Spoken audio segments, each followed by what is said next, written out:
First, I'd like to share a little bit about who I am. I'm an American by choice, having become a citizen in 2002.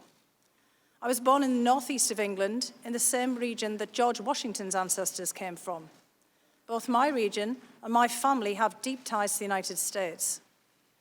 My paternal grandfather fought through World War I in the Royal Field Artillery, surviving being shot, shelled, and gassed before American troops intervened to end the war in 1918. During the Second World War, other members of my family fought to defend the free world from fascism alongside American soldiers, sailors, and airmen. The men in my father's family were coal miners, whose families always struggled with poverty. When my father, Alfred, was 14, he joined his father, brother, uncles, and cousins in the coal mines to help put food on the table. When the last of the local mines closed in the 1960s, my father wanted to emigrate to the United States, to work in the coal mines in West Virginia and Pennsylvania. But his mother, my grandmother, had been crippled from hard labor, and my father couldn't leave. So he stayed in northern England until he died in 2012. My mother still lives in my hometown today. While his dream of emigrating to America was thwarted, my father loved America, its culture, its history, and its role as a beacon of hope for the world. He always wanted someone in the family to make it to the United States. I began my university studies in 1984, and I just learned that I went to the same university as my colleague here, Mr. Holmes, in St Andrews in Scotland. I just thought I would add that.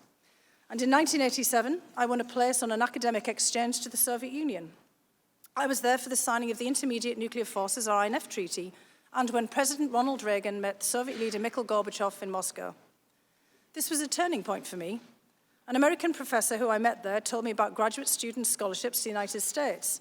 And the very next year, thanks to his advice, I arrived in America to start my advanced studies at Harvard.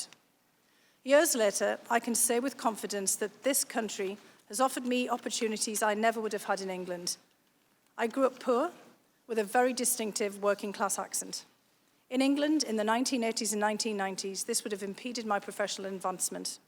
This background has never set me back in America. For the best part of 3 decades, I've built a career as a non-partisan, non-political national security professional focusing on Europe and Eurasia, and especially the former Soviet Union. I've served our country under 3 presidents, in my most recent capacity under President Trump, as well as in my former position under my former position of National Intelligence Officer for Russia and Eurasia under Presidents George W. Bush and Barack Obama. In that role, I was the intelligence community's senior expert on Russia and the former Soviet republics, including Ukraine. It was because of my background and experience that I was asked to join the National Security Council in 2017.